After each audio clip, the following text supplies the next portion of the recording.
This guy made Aquaman cool. Look at these muscles. Urgh. This fact is so good, I had to say it again. Did you guys know Jason Momoa played pranks on all of his co-stars except for Nicole Kidman? Alright, okay, you guys can see his face now. You get to see his handsome face. Okay. Aquaman. Jason Momoa being awesome, being Jason Momoa, but being a badass superhero. It writes itself. So if you're already into that and you haven't seen it, you should check this movie out. What are you doing? Here's my only problem with this movie. I only have one. Jason Momoa is so amazing.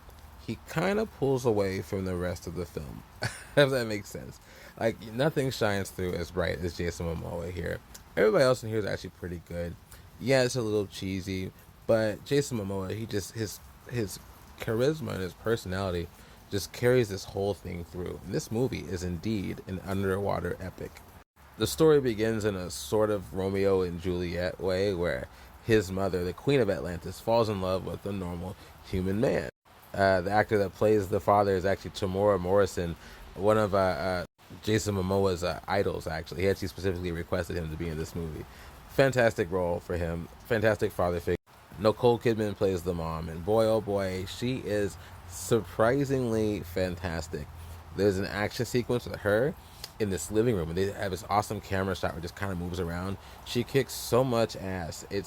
I want more of that. Whatever they do, I want more of Nicole Kidman kicking ass. I just want to see it. This baby is basically the rightful king of Atlantis. But as he grows up, he doesn't really want to be the king. You know, he just wants to be Jason Momoa.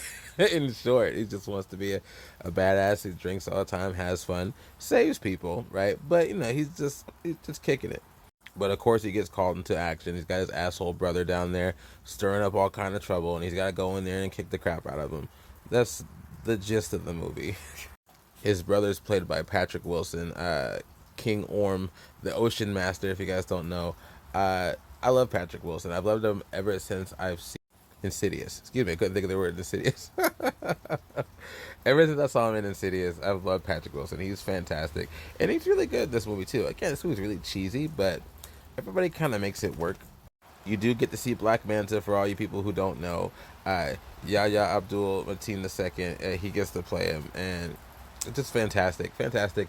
As he put it, it's clown work, right? It's such a goofy comic book Black Manta character, but he's also so much fun to watch. He's got a certain kind of, I don't know, a certain kind of edginess to him that he makes it work too.